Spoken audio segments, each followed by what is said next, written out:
Ang intense ng mga kaganapan ngayon sa abot kamay na pangarap sapagkat magkakaroon muli ng pag-asa si Giselle dahil sa makakausap niya ang kanyang ama na si Lolo Pepe.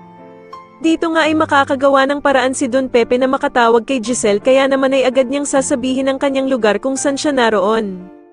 Samantala ay muli na naman ngang naisahan ni Moira sila Doc Robert dahil sa hindi naman sila sumunod sa usapan nila na ibibigay nila si Lolo Pepe kapalit ng 100,000,000. Sobrang manginginig naman sa galit itong si Giselle nang puntahan nila ang basurahan at hindi nga nila nakita doon ang ama nilang si Lolo Pepe at halos himatayin nga ito sa sobrang sama ng loob at hindi nga daw niya kayang mawala ang kanyang ama. Samantala ay muli ngang ibinalik ni Moira si Lolo Pepe sa kanilang hideout at dito nga ay ipapabantay niya ito sa kanyang anak na si Zoe. Hindi naman kakayanin ni Zoe ang iuutos ng kanyang ina na si Moira, na kung magtatangka nga daw na tumakas si Don Pepe, ay huwag siyang mag-aalinlangan na barilin ito at sasagutin naman siya ni Zoe na hindi niya daw ito kayang gawin sa kanyang Lolo Pepe. Subalit sasabihin ni Moira na isipin daw nito ang mangyayari kapag nakatakas si Lolo Pepe dahil sigurado nga daw na masisira ang buhay nilang mag-ina. Sa kabilang banda naman ay natulungan nga ni Doktora Katie si Lynette na makatakas sa kamay ng mga tauhan ni Moira, kaya naman ay agad silang magtatatakbo para makatakas.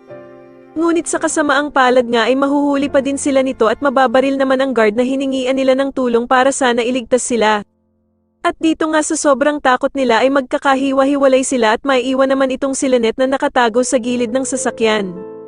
Agad namang makakatawag si Doktora Katie kay Doc Carlos at ipapaalam nga agad nito sa kanya ang kanilang lokasyon at dito nga ay sasabihin nila kay Doc Carlos na nasa panganib ang buhay ni Lynette at pinaghahabol nga daw siya ng mga holdapper.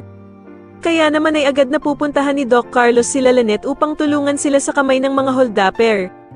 Sa tingin niyo magawa nga kayang mailigtas ni Doc Carlos si Lynette sa mga holdapper at tulungan kaya ni Zoe ang kanyang Lolo Pepe na makatakas? Mas lalo na nga talagang nagiging exciting ang mga susunod na kaganapan kaya naman ay mas lalo pa nating abangan ang mas lalong gumigandang abot kamay na pangarap. Maraming salamat po sa inyong panonood at sana po ay ma-subscribe niyo ako. Maraming salamat po.